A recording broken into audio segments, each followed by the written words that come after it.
हाँ भाई देखिए, मैग्नेटिक इफेक्ट ऑफ करंट या मूविंग चार्ज एंड मैग्नेटिज्म चल रहा है हम लोग को, शायद 9 या 10 लेक्चर हो गए। और हम लोगों ने फोर्स ऑन चार्ज पढ़ा था मैग्नेटिक फील्ड में, ठीक है। उसका केस वन हम लोगों ने पढ़ लिया था। केस टू पढ़ते हैं। केस टू क्या कह रहा है? केस टू कह रहा है when B vector and V vector are not perpendicular, velocity और मैग्नेटिक फील्ड दोनों आपस में परपेंडिकुलर नहीं है। देखिए आपको दिख रहा है यहाँ पे बी वेक्टर इस डायरेक्शन में है और वी वेक्टर इस डायरेक्शन में, बी वेक्टर और वी वेक्टर के बीच का एंगल कितना है? थीटा। यार अगर देखो वेलोसिटी और मैग्नेटिक फील्ड आपस में परपेंडिकुलर थे, वेलोसिटी एंड मैग्नेटिक फील्ड आपस में परपेंडिकुलर थे, तो वहां पे मैग्नेटिक फोर्स इस टाइप से लगा था कि उसने सेंटीमीटर फोर्स की रिक्वायरमेंट को पूरा किया था। सेंटीमीटर फोर्स की रिक्वायरमेंट को पूरा किया था तो ऑब्जेक्ट को सर्कुलर पाथ पे घुमाया था। यहाँ क्या हो रहा है, यानी वेलोसिटी और मैग्नेटिक फील्ड परपेंडिकुलर तो सेंटीमीटर फोर्स बनता है ना। यहाँ क्या हो रहा है, यहाँ पे हम लोग क्या करेंगे, v वेक्टर के दो वेलोसिटी के दो कंपोनेंट लेने वाले हैं, एक कंपोनेंट इधर और एक कंपोनेंट इधर, पक्की बात है। ध्यान दीजिएगा, इस साइड हो जाएगा v cos थीटा और इधर हो जाएगा v sin थीटा। इधर हो जाएगा v cos थीटा, इधर हो जाएगा v sin थीटा। क्या देख रहे हैं आप, v sin थीटा और मैग्नेटिक फील्ड आपस में परपेंडिकुलर है। v sin थीटा और मैग्नेटिक फील्ड आपस में परपेंडिकुलर है, यानी v sin थीटा की वजह से जो फोर्स लगेगा वो सेंटीमीटर फोर्स के रिक्वायरमेंट को पूरा करेगा और ऑब्जेक्ट को सर्कुलर पाथ पे घुमाएगा। बट v cos थीटा की वजह से पार्टिकल जो है, चार्ज पार्टिकल जो है वो आगे भी बढ़ता जाएगा। यानी यहां पर ये जो चार्ज पार्टिकल था जिसका मास था m और चार्ज था q, वो क्या हो रहा है, v sin थीटा की वजह से क्या होगा, सर्कुलर पाथ पे घूमेगा।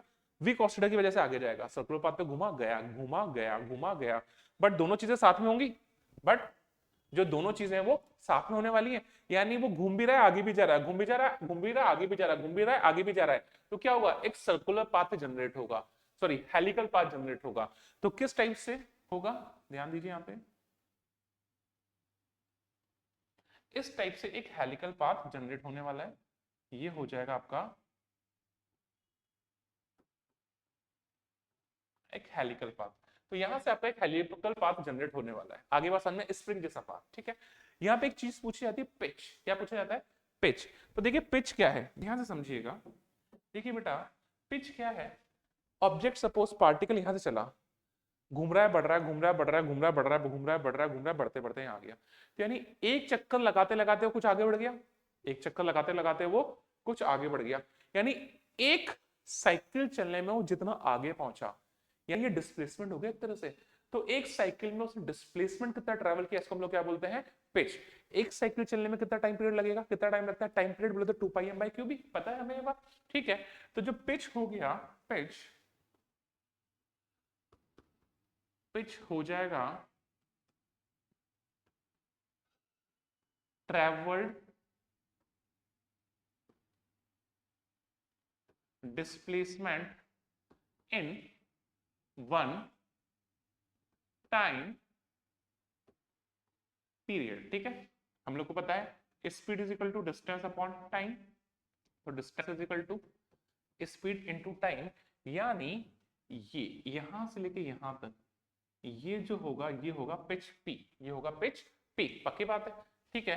तो जो पी हो गया वो होगा स्पीड। आगे बढ़ने की स्पीड कितनी है, वी कॉस थीटा। आगे बढ़ने की स्पीड कितनी है, वी कॉस थीटा, और एक टाइम पीरियड कितना होगा, टी। तो यहां से जो पिच हो जाएगा वो हो जाएगा वी कॉस थीटा, और ये हो जाएगा 2πm/क्यूब। आगे बात समझ में। तो इस टाइप से ये हम लोग निकाल लेंगे पिच, समझ में आया। चलिए अब क्वेश्चंस करते हैं हम यहीं पर, आगे ध्यान दीजिएगा। देखिए एक बहुत इजी सा क्वेश्चन आपके सामने है, बहुत इजी सा। क्या कह रहा है ये एक लाइन है, इस लाइन के राइट साइड मैग्नेटिक फील्ड है cross perpendicular inverts, left hand side पर मैग्नेटिक फील्ड कितना है, 0। एक m मास का plus q charge v speed से ऐसे एंटर कर रहा है कि ये जो लाइन है, सेपरेटिंग बाउंड्री जो है मैग्नेटिक फील्ड की जो बाउंड्री है, उससे एंगल कितना है, थीटा। उससे एंगल थीटा फॉर्म कर रहा है। आई बात समझ में, स्पीड v दिया हुआ है, मैग्नेटिक फील्ड b दिया हुआ है, इस लाइन के उधर क्रॉस इनवर्स, इस लाइन के इधर लेफ्ट में मैग्नेटिक फील्ड कितना है, 0, ठीक है। आपको तीन चीजें पूछी हैं। आपको बोला find the time spent in B, कि ये जो चार्ज है मैग्नेटिक फील्ड में कितना टाइम स्पेंड करेगा, पहली चीज। दूसरी चीज पूछी इसने travel distance in B, magnetic field में कितना डिस्टेंस चला वो पूछा। और तीसरी चीज ने पूछी है impulse of magnetic force, magnetic force का इसने इंपल्स पूछा है। आई बात समझ में।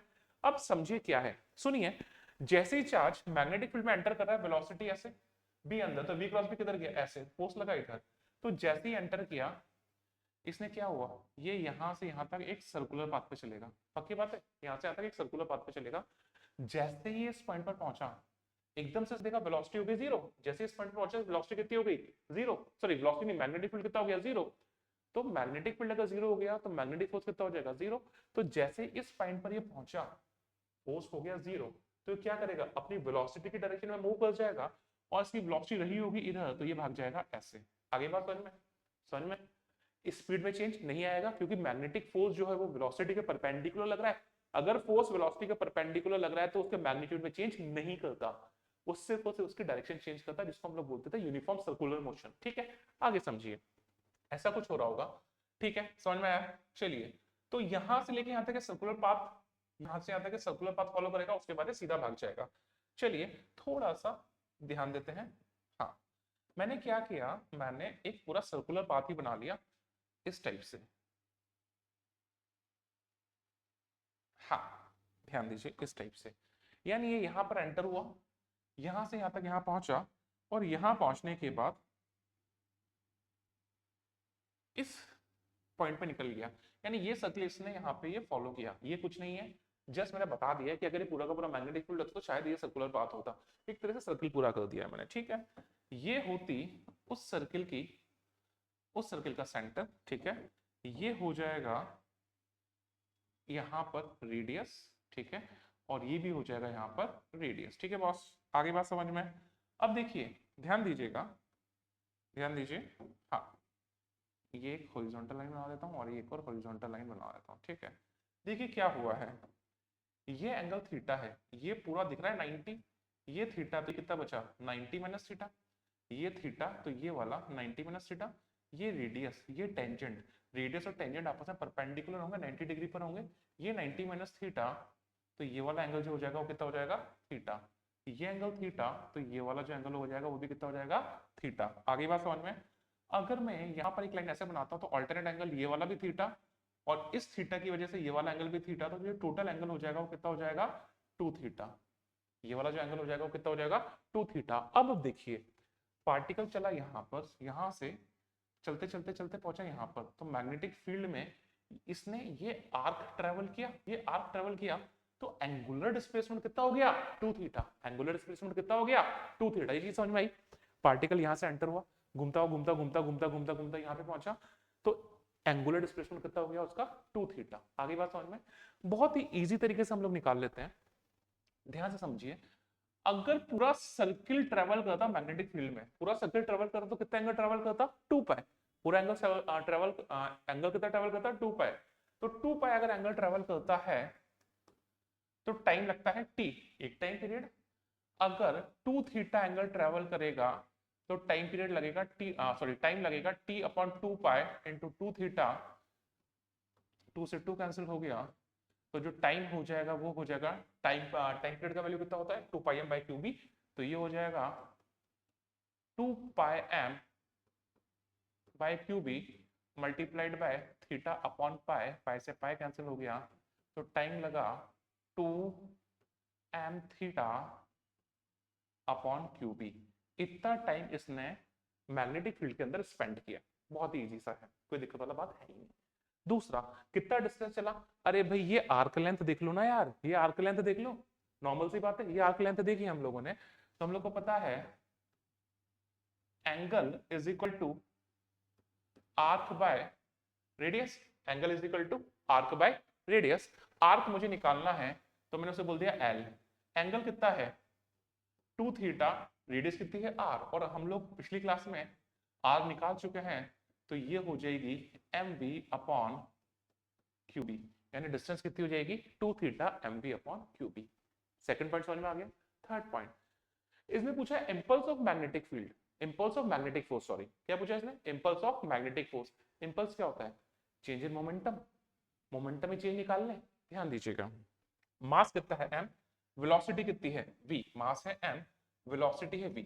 देखिए इनिशियल वेलोसिटी ऐसे है v, तो उसका एक कंपोनेंट इधर आएगा और एक कंपोनेंट इधर आने वाला है। ठीक है, फाइनल वेलोसिटी जो स्पीड है वो तो चेंज नहीं होगी, जब स्पीड चेंज नहीं होगी, ठीक है ध्यान दीजिएगा, ये थीटा है, तो ऑब्वियस सी बात है सिमेट्री से ये वाला जो एंगल था ये भी क्या होगा, थीटा। तो इसका v का एक कंपोनेंट आएगा ऊपर की तरफ v cos थीटा और एक कंपोनेंट इधर की तरफ आएगा v sin थीटा। आगे बात समझ में, कोई प्रॉब्लम वाला बात नहीं है, ठीक है। तो देखो v ऐसे है तो इधर वाला कंपोनेंट आ जाएगा, इधर वाला कंपोनेंट आ जाएगा v cos थीटा और इधर वाला कंपोनेंट आ जाएगा v sin थीटा, ठीक है। वेलोसिटी ऐसे है तो इधर वाला कंपोनेंट आ जाएगा v cos थीटा और इधर वाला कंपोनेंट आ जाएगा v sin थीटा, ठीक है। तो इनिशियल मोमेंटम कितना हो जाएगा, इनिशियल मोमेंटम देखो x पॉजिटिव y भी पॉजिटिव, तो initial momentum p vector p initial, ठीक है। x के लॉन्ग कंपोनेंट कितना है v sin थीटा, तो ये हो जाएगा mv sin theta i cap, mv sin theta i cap plus mv cos theta j cap. Final momentum कितना हो जाएगा, फाइनल मोमेंटम देखिए x वाला कंपोनेंट नेगेटिव चला गया, y वाला कंपोनेंट पॉजिटिव है, तो ये हो जाएगा minus of mv sin theta i cap plus mv cos theta j cap.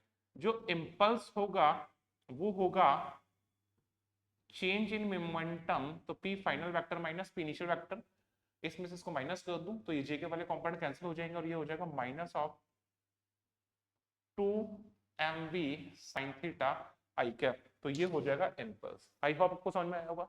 Obviously पता सिमेट्री से ये एंगल थीटा था तो ये वाला एंगल भी थीटा ही था, ठीक है। आई होप आपको समझ में आया होगा। जल्दी से देख लीजिए, चलते हैं नेक्स्ट क्वेश्चन पर। समझ में आया? अब सेम सवाल को आप वापस रिपीट करिएगा घर पे। अगर चार्ज प्लस क्यू की जगह माइनस क्यू है, अगर चार्ज प्लस क्यू की जगह माइनस क्यू है, क्या होगा? वेलोसिटी ऐसे, मैग्नेटिक फील्ड अंदर, v क्रॉस v किधर गया? ऊपर। मैग्नेटिक फोर्स किधर लगा? नीचे की तरफ। यानी इस बार जो चार्ज है वो ऐसे निकल जाएगा, ऐसे रोटेट करता हुआ ऐसे जाएगा, क्योंकि फोर्स किधर लगेगा? अपोजिट डायरेक्शन में लगेगा। अरे वेलोसिटी ऐसे, मैग्नेटिक फील्ड अंदर, v क्रॉस v किधर गया? ऊपर। v क्रॉस v उधर गया तो नेगेटिव चार्ज पे फोर्स किधर लगता है? v क्रॉस v का अपोजिट यानी इधर लगेगा, यानी चार्ज का जो पाथ होगा वो ये वाला होगा। तो आप इसे ट्राई कीजिएगा, बिल्कुल ट्राई कीजिएगा, पॉजिटिव चार्ज की जगह नेगेटिव चार्ज की वजह से, ठीक है। अगले सवाल पे चलते हैं। देखिए अगला क्वेश्चन, देखिए अगला सवाल समझते हैं। ये दो वर्टिकल लाइंस दिख रही हैं आपको, ठीक है। इन दोनों वर्टिकल लाइंस के बीच में मैग्नेटिक फील्ड एग्जिस्ट कर रहा है बी परपेंडिकुलर इनवर्स क्रॉस। इधर मैग्नेटिक फील्ड 0 और उसको उधर भी मैग्नेटिक फील्ड 0 है। आई बात समझ में? पक्की बात है। आपको क्या बोल रहा है? एक चार्ज है जिसका मास m है, प्लस q चार्ज है, वो क्या कर रहा है? परपेंडिकुलर v वेलोसिटी से मैग्नेटिक फील्ड में एंटर हो रहा है। तो आपको बोला है कि चार्ज मैग्नेटिक फील्ड में कितना टाइम स्पेंड करेगा। दो केसेस दिए हुए हैं। पहला केस क्या है कि जब जो d है वो greater than mv upon QB, और दूसरा केस क्या है? d is less than mv upon QB है। तो पहले केस की अगर मैं बात करूं, mv अपॉन क्यूबी क्या होगा? अगर ये ऑब्जेक्ट सर्कुलर पाथ चलेगा तो उसका प्रॉपर रेडियस होगा, पक्की बात है, चलेगा ही, ऑब्वियसली बात है, हमें पता है। अगर ये रीजन का d इतना ज्यादा है, रेडियस से ज्यादा है, ये d जो है वो ज्यादा है, किससे? रेडियस से ज्यादा है, तो ये पक्की बात है कि जो ऑब्जेक्ट है वो क्या होगा?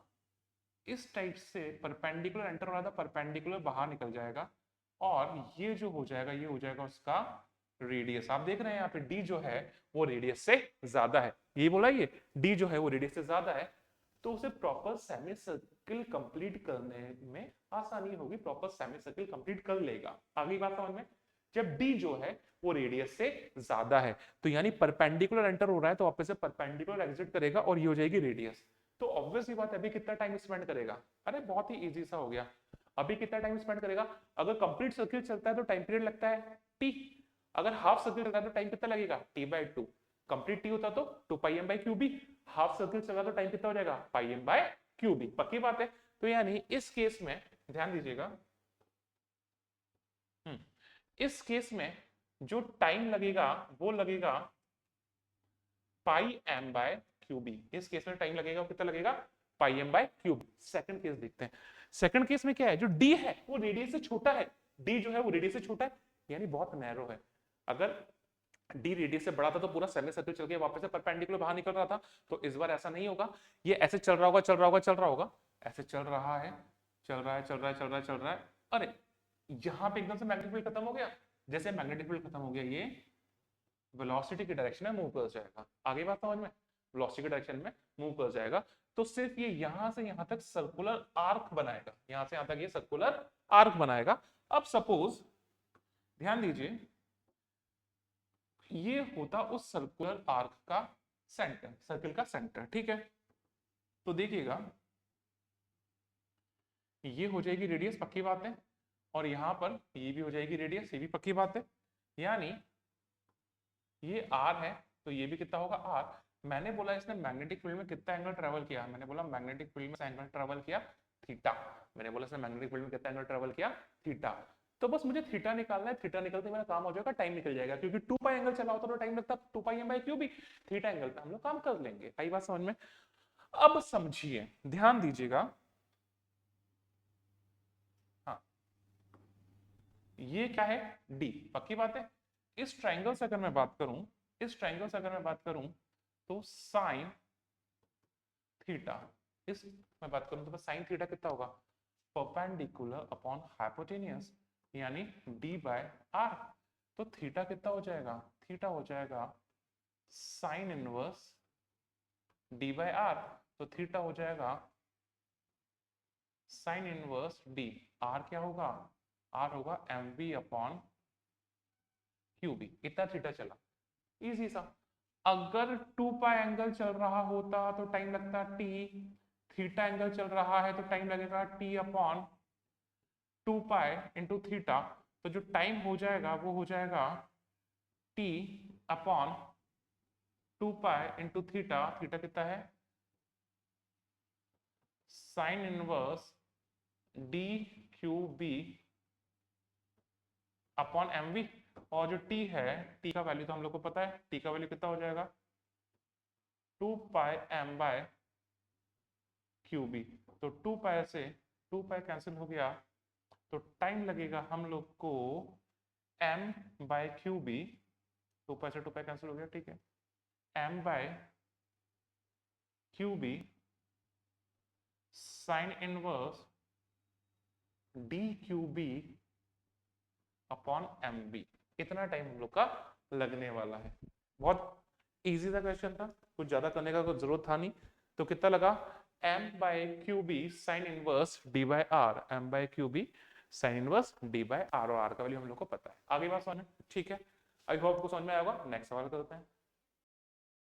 देखिए अगला सवाल आपके सामने है, क्या कह रहा है, सामने सवाल है आपका, पढ़ते हैं। A charge particle plus Q of mass m, mass m है प्लस क्यू है, is placed at a distance d from another charge particle minus 2q minus 2m। इधर वाला जो चार्ज पार्टिकल उसका मास 2m और चार्ज कितना है minus 2q। In a uniform magnetic field B as shown in figure, uniform magnetic field है perpendicular inverse. If the particles are projected towards each other, अगर दोनों पार्टिकल्स को एक दूसरे की तरफ फेंका है स्पीड v से, then find the maximum value of projection speed vm so that the two particles do not collide। Actually सवाल के 3 पार्ट हैं। सबसे पहला पार्ट है जो मैं आपको यहाँ पे समझा रहा हूँ, क्या बोल रही है कि मैं इन्हें मैक्सिमम कितनी स्पीड से फेंकूं कि आपस में कोलाइड ना करें। देखिए क्या होगा, पहला पार्टिकल उसका वेलोसिटी है बी है अंदर, तो v क्रॉस बी किधर गया ऊपर, यानी ये ऊपर सर्कुलर पाथ में ऐसे जाएगा, ठीक है।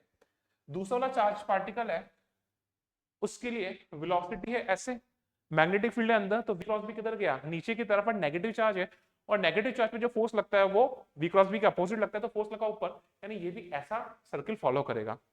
अगर सपोज मैंने बहुत ही कम वेलोसिटी से फेंका, प्लीज ध्यान दीजिएगा, सपोज मैंने बहुत ही कम वेलोसिटी से फेंका है, बहुत ही कम वेलोसिटी से फेंका है, तो क्या हुआ, ये ऐसे जाएगा, ऐसे, ये ऐसे चला जाएगा, जाएगा, वेलोसिटी बढ़ाई, वेलोसिटी बढ़ाई तो सर्कुलर पाथ का रेडियस बढ़ा, ये ऐसे होगा, ये ऐसे होगा, और वेलोसिटी बढ़ाई और सर्कुलर पाथ का रेडियस बढ़ेगा बढ़ेगा बढ़ेगा, और सबसे जो कोलाइड ना हो कि इतनी वेलोसिटी हो कि जस्ट यहां पर ये ऐसे निकले और ये ऐसे निकले, छूने वाले हो बट छुए नहीं, छूने वाले हो छुए नहीं, कम वेलोसिटी है ऐसे निकल गए, वेलोसिटी बढ़ाई ऐसे निकले, और बढ़ाई ऐसे निकले, मैक्सिमम कितनी कर सकता हूं मैं, बस ये जाते जाते जाते यहां पे टच होते होते बचे पर होनी, और ये ऐसे निकल जाए। आगे बात समझ में, इतना समझ में आ गया।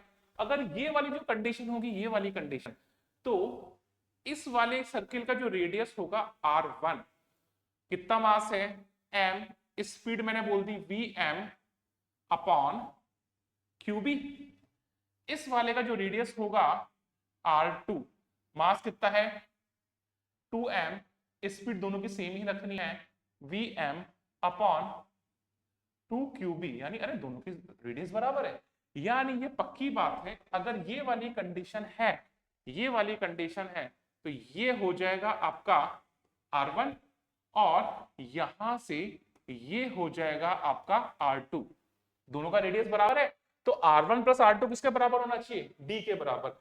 जब R1 प्लस R2 D के बराबर होंगे, इस कंडीशन में ये जस्ट टच होते होते होते होंगे नहीं, होने वाले होंगे और ऐसे लौट जाएंगे। इतना समझ में आया, इतना समझ में आया, पक्की बात है। यानी वो मैक्सिमम वेलोसिटी है जब वो दोनों जस्ट टच होते होते बचे और ऐसे निकल जाए। अगर इससे ज्यादा वेलोसिटी कर दी तो भैया नीचे कहीं पे कोलाइड कर जाएंगे। आगे बात समझ में, रेडियस दोनों का सेम है क्योंकि, ठीक है। तो इस कंडीशन में R1 प्लस R2 कितना होना चाहिए, R1 प्लस R2 होना चाहिए D। तो यहां से हम लोग बात करते हैं R1 प्लस R2 कितना हो जाएगा D। R1 भी कितना है MVM अपॉन QB, R2 भी कितना है MVM और अपॉन QB। तो R1 प्लस R2 हो जाएगा ट्वाइस M VM अपॉन QB is equal to D। तो यहां से जो VM आ जाएगा वो आ जाएगा QBD अपॉन 2m। यानी इतनी मैक्सिमम स्पीड से अगर मैं उनको प्रोजेक्ट करूंगा तो वो आपस में कोलाइड नहीं होंगे। आगे बात समझ में।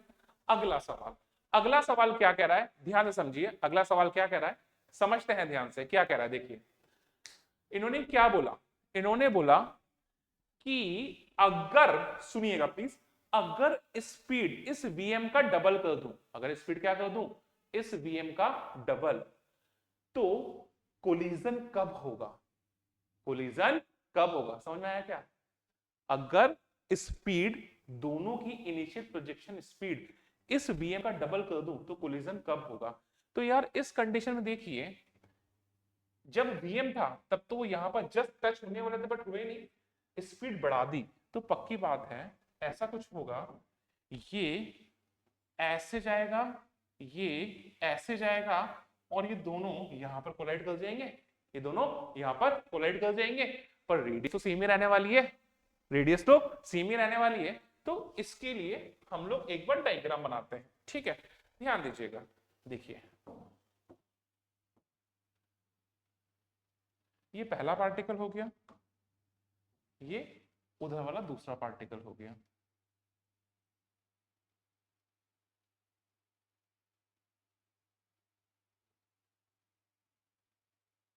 हाँ हाँ, छोट पड़ा बन गया शायद।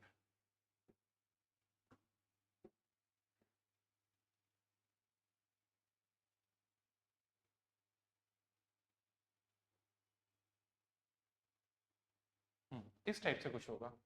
आई बात समझ में, थोड़ा और बड़ा ही।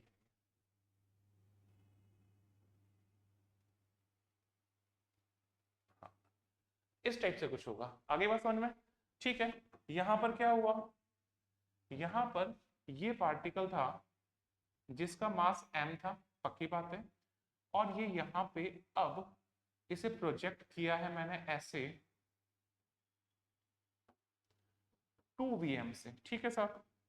ये वाला पार्टिकल है, इस वाले पार्टिकल का मास 2m है, चार्ज 2q है, और इसको भी प्रोजेक्ट किया है मैंने यहाँ पे 2Vm से, ठीक है सर, है ना। और यहाँ पर ये वाला जो पार्टिकल था, इस पे जो चार्ज था वो कितना था, इस पे जो चार्ज था वो था q प्लस q, ठीक है। मैंने बोला पहला वाला पार्टिकल जिस सर्किल पे चलता ये होता उसका सेंटर, दूसरा वाला पार्टिकल जिस सर्किल पे चलता ये होता उसका सेंटर, ठीक है सर। ये हो जाती पहले वाले पार्टिकल की रेडियस, देखिएगा एक बार ध्यान से, ये हो जाती पहले वाले पार्टिकल की रेडियस, ठीक है। और हाँ, और यहाँ पर वो एक दूसरे को कोलाइड करते इस जगह पे, तो ये भी रेडियस ही होती, ठीक है। ऐसे ही मैं बात करूं तो ये हो जाती दूसरे वाले पार्टिकल की रेडियस, और जहां पर कोलाइड करते हैं वो यहाँ पर कोलाइड करते तो ये भी रेडियस ही होती। इतना समझ में आया, इतना समझ में आया, ठीक है। तो मैंने बोला ये पार्टिकल यहाँ से यहाँ तक ट्रेवल करता और ये वाला पार्टिकल भी यहाँ से यहाँ तक ट्रेवल करता, तो बॉस क्या होता, ये वाला एंगल कितना होता, ये वाला एंगल होता सपोज थीटा, ये वाला एंगल कितना होता थीटा, आगे बात समझ में, ये वाला एंगल होता थीटा, ठीक है।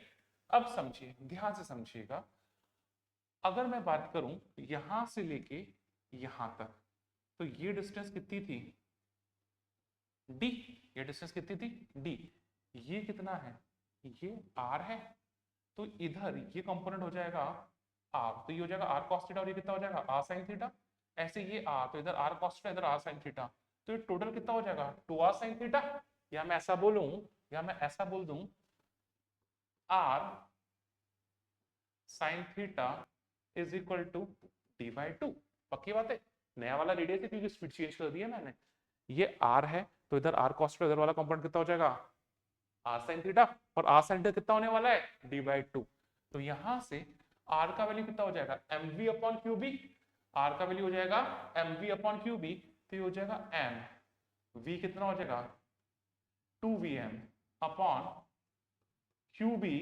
Into sine theta is equal to D by two, sine theta is equal to D by two, तो यहां से ये हो गया 2m upon Q B, 2m upon Q B, और vm का वैल्यू तो पता है हमें कितना आया था Q B D upon 2m, कितना आया था Q B D upon 2m into sine theta is equal to D by two, तो देखो M Q B two two D D, तो साइन थीटा कितना आ गया, साइन थीटा आ गया 1/2, तो थीटा आ गया π/6, यानी जब कोलिजन होगा तो इसका एंगुलर डिस्प्लेसमेंट कितना हो जाएगा π/6, वापस वही जो करते आ रहे हैं, अगर 2π एंगल चलता तो टाइम लगता t, थीटा एंगल चला तो टाइम लगा t अपॉन 2π इंटू थीटा, बोले तो π/6, तो जो टाइम आ जाएगा जितनी देर में कोलिजन होगा वो होगा पाई से पाई कैंसिल हो गया यहाँ पे, ये हो जाएगा 2, ये हो जाएगा 2πm by q B 2 into 6, समझ में आया, तो यहां से ये 2 से 2 कट गया, तो जो टाइम आ गया वो आ गया पाई एम अपॉन 6 क्यू बी, इतनी देर में वो आपस में कोलाइड करेंगे, इतनी देर में वो आपस में कोलाइड करेंगे, ये दूसरा पार्ट था। तीसरा पार्ट और अच्छा है, तीसरा पार्ट क्या बोल रहा है, अगर ये दोनों पार्टिकल आपस में कोलाइड करके चिपक जाते हैं, दोनों पार्टिकल्स आपस में कोलाइड करेंगे और चिपक जाएंगे, यानी परफेक्टली इनइलास्टिक कोलिजन हो गया, जब आपस में दोनों पार्टिकल्स कोलाइड किए और चिपक गए, तो एक नया पार्टिकल बड़ा पार्टिकल बन गया होगा, वो पार्टिकल का भी कोई ना कोई स्पीड होगा, वो किस रेडियस के सर्कुलर पाथ पे ट्रेवल करेगा, वो किस रेडियस के सर्कुलर पाथ पे ट्रेवल करेगा, मुझे वो निकालना है, आई बात समझ में, वो बहुत अच्छा सवाल है, तो समझते हैं अब उसको। तो हम लोग एक बार बात करें, इनिशियल स्पीड कितनी है बॉस 2vm, पहला आंसर आ गया था अपना, क्यू vm अपन निकाल लिया था, दूसरा आंसर कोलिजन कब होगा वो निकाल लिया पाई अपॉन 6 क्यूबी, तीसरा क्या पूछ रहा है कि अगर दोनों पार्टिकल परफेक्टली इनइलास्टिक कोलिजन करने के बाद चिपक जाते हैं, तो वो जो नया पार्टिकल जो बना है उस पार्टिकल जो सर्कुलर पाथ पे चलेगा उस सर्कुलर पाथ का रेडियस कितना होगा, मेरे को ये पूछा है, आगे बात समझ में, बहुत ही अच्छी बात। तो देखिए मैंने बोला दोनों पार्टिकल्स जो होंगे ऑब्वियसली बात है यहां पर आकर चिपकेंगे, दोनों पार्टिकल्स यहां पर आकर चिपकेंगे, ठीक है, ये वाला जो पार्टिकल है इसका स्पीड भी 2m, इस वाले पार्टिकल का स्पीड भी 2vm है ना, स्पीड में चेंज तो नहीं होगा कोलिजन से पहले, वेलोसिटी ऑब्वियसली चेंज हो रही है, स्पीड है जो वेलोसिटी का मैग्नीट्यूड है, कोलिजन से पहले दोनों का 2vm ही बना रहेगा, ये समझाया मैंने अभी रीजन आपको, ठीक है। तो जस्ट कोलिजन से पहले पहला पार्टिकल, मैं इसको बोलता हूं व्हाइट पार्टिकल, मैं इसको बोलता हूं व्हाइट पार्टिकल, इस व्हाइट पार्टिकल का जो वेलोसिटी होगा, इस व्हाइट पार्टिकल का जो वेलोसिटी होगा वो ये इस रेडियस के परपेंडिकुलर, सपोज इस डायरेक्शन में हो गया, इसके परपेंडिकुलर इस डायरेक्शन में हो गया, और वो होने वाला है अभी भी 2vm, वो होने वाला है अभी भी 2vm, आगे बात समझ में। ऐसे ही अगर मैं बात करूं येलो पार्टिकल है, उसका वेलोसिटी, कोलिजन से पहले बात कर रहा हूं मैं, कोलिजन से पहले उसका जो वेलोसिटी होने वाला है इस येलो रेडियस के परपेंडिकुलर इस डायरेक्शन में होने वाला है, और वो भी कितना होने वाला है बॉस? अरे स्पीड में थोड़ा चेंज होगा, वो भी कितना होने वाला है? 2vm ही होने वाला है। आगे बात समझ में? ठीक है, एक बात बताइए, अभी मैंने ये थीटा निकाला था, ये थीटा कितना आया था? ये थीटा आया है 30 डिग्री। ये थीटा कितना आया है? 30 डिग्री। आगे बात समझ में? ये थीटा है 30 डिग्री। अब अगर मैं यहां पर एक वर्टिकल लाइन बना दूं, ध्यान से समझिएगा, वर्टिकल लाइन बना दी, प्लीज समझिएगा ध्यान से, तो ये एंगल 30, ये ऑल्टरनेट एंगल, तो इस व्हाइट लाइन और ग्रीन लाइन के बीच में एंगल कितना होगा? 30 डिग्री। यानी ये वाला एंगल भी कितना होगा? 30 डिग्री। आगे बात समझ में? ये व्हाइट रेडियस थी, ये वेलोसिटी थी, वेलोसिटी टेंजेंटिकल होगा, रेडियस और टेंजेंट परपेंडिकुलर होते हैं, ये 30 है, तो ये जो व्हाइट वाला एंगल होगा ये वाला, ये जो हो जाएगा ये कितना हो जाएगा? 90 माइनस 30 बोले तो 60 डिग्री। आगे बात समझ में? समझ में आ गया? इसी टाइप से वर्टिकल लाइन और व्हाइट वेलोसिटी के बीच का 60 डिग्री, उधर से भी हम लोग देखेंगे तो वर्टिकल लाइन और येलो वेलोसिटी के बीच का ये वाला जो एंगल है वो भी कितना होना चाहिए? 60 डिग्री। आगे बात समझ में? बहुत अच्छी बात, ठीक है। व्हाइट वेलोसिटी किसकी है? फर्स्ट पार्टिकल की। येलो वेलोसिटी किसकी है? सेकंड पार्टिकल की। ठीक है, देखिए इस येलो वेलोसिटी का एक कंपोनेंट इधर, व्हाइट का ले लेते हैं पहले, इस व्हाइट वेलोसिटी का एक कंपोनेंट आएगा इधर, पक्की बात है, और एक कंपोनेंट आएगा इधर, पक्की बात है। इसका इधर कंपोनेंट आएगा 2vm cos 60 और इधर कंपोनेंट आएगा 2vm sin 60। हाँ, येलो वेलोसिटी की मैं बात करूं सेकंड पार्टिकल के लिए, इसका इधर की तरफ कंपोनेंट आ गया, ऑब्वियस सी बात है, 2vm cos 60, और इधर की तरफ कंपोनेंट आ गया 2vm sin 60। समझ में आया? तो दोनों पार्टिकल्स का इनिशियल मोमेंटम कंजर्वेशन लगा दूं, is equal to final momentum, initial momentum is equal to final momentum. तो जो इनिशियल मोमेंटम, फर्स्ट पार्टिकल का इनिशियल मोमेंटम देखें सबसे पहले, फर्स्ट पार्टिकल व्हाइट वाले पार्टिकल का, तो उसका फर्स्ट पार्टिकल का p1 वेक्टर बोल रहा हूं, इनिशियल मोमेंटम निकाल रहा हूं पहले मैं। ठीक है, तो देखिए इनिशियल मोमेंटम फर्स्ट पार्टिकल का p1 वेक्टर, फर्स्ट पार्टिकल का मास कितना है? m, x के long velocity 2m by 2vm sin 60, y के long velocity 2vm cos 60, x भी पॉजिटिव और y भी पॉजिटिव, तो वो हो जाएगा 2m vm sin 60 i cap plus 2m vm cos 60 j cap. समझ में आया? सेकंड पार्टिकल की मैं बात करूं, तो सेकंड पार्टिकल का initial momentum p2 vector, second particle का मास कितना है? 2m, याद रखिएगा, x negative but y positive, तो ये हो जाएगा 2m 2vm with negative sign sin 60 i cap plus 2m 2vm cos 60 j cap। ये सेकंड पार्टिकल का मोमेंटम हो गया। ठीक है, तो ये दोनों मोमेंटम किसके हैं? फर्स्ट पार्टिकल और सेकंड पार्टिकल के, बट बिफोर कोलिजन। मुझे क्या चाहिए? मुझे मोमेंटम कंजर्वेशन से जब ये दोनों आपस में कोलाइड करके चिपक जाएंगे तो जो नया पार्टिकल जो बना है उसका मोमेंटम चाहिए, उसका वेलोसिटी मुझे मिल जाएगा तो बहुत काम आसान हो जाएगा, उसका वेलोसिटी मिल जाएगा तो उसका मुझे स्पीड मिल जाएगा, तो मैं उसका रेडियस निकाल लूंगा। आगे बात समझ में? तो देखिए क्या सीन है आगे, कोलिजन के लिए बात करूं मैं। हाँ, तो मोमेंटम कंजर्वेशन की बात कर रहा हूं मैं,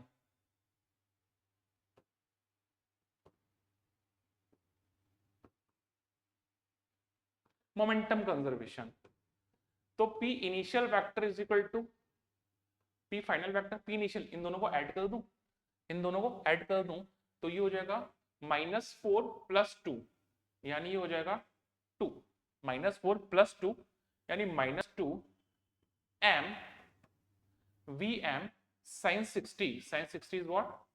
√3/2 I cap जोड़ दिए, plus 6m Vm cos 60, 1/2 J cap।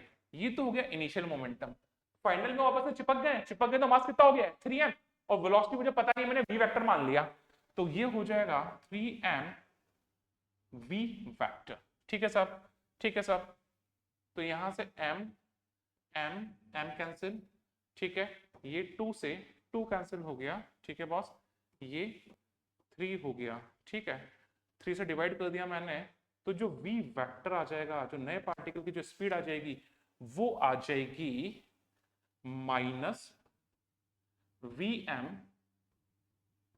Bye √3 I cap plus 3 से 3 कैंसिल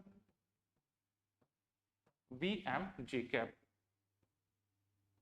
स्पीड कितनी आ जाएगी उनकी v, ठीक है, इसका मैग्नीट्यूड ले लूं तो Vm बाहर आ गया √1/3 + 1, 1/3 + 1 यानी √4/3 यानी 2/√3, ये हो जाएगी 2Vm/√3।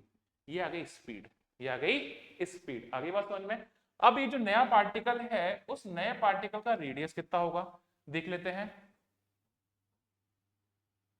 रेडियस तो जो r होगा वो होगा m0 v0 upon q0 into b, mv upon qb। मास मुझे सब पता है, रेडियस मास हो जाएगा 3m, स्पीड हो जाएगी 2Vm/√3। q0 चार्ज, एक पे चार्ज प्लस क्यू था, एक पे चार्ज माइनस क्यू था, तो नेट चार्ज कितना हो जाएगा -q, मैग्नीट्यूड हो गया q, और ये हो जाएगा b।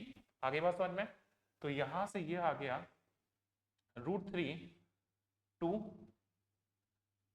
√3m/qb into Vm। Vm कितना था, Vm कितना था, Vm था qbd/2m, कितना था qbd/2m, तो ये हो जाएगा qbd/2m। आगे बात समझ में, ठीक है। तो यहां से m गया, qb गया, 2 से 2 कट गया, तो यहां से उसका जो रेडियस आ जाएगा वो आ जाएगा √3d। रेडियस कितना आ जाएगा √3d। तो आई होप ये सवाल आपको समझ में आया होगा। तो उसका रेडियस जो आ गया है, एक बार आंसर चेक कर लेते हैं। यस, उसका रेडियस आ गया 3d, टाइम पीरियड आ गया m/6qb, और वो आ गया bqd/2m। ठीक है, तो आई होप ये अच्छा सवाल था, आप सभी को समझ में आया होगा। इसी टाइप के अच्छे सवालों को देखने के लिए, अच्छी नॉलेज के लिए कैटलाइजर्स इंस्टीट्यूट को लाइक कीजिए, सब्सक्राइब कीजिए। मिलते हैं नेक्स्ट क्लास में। Thank you.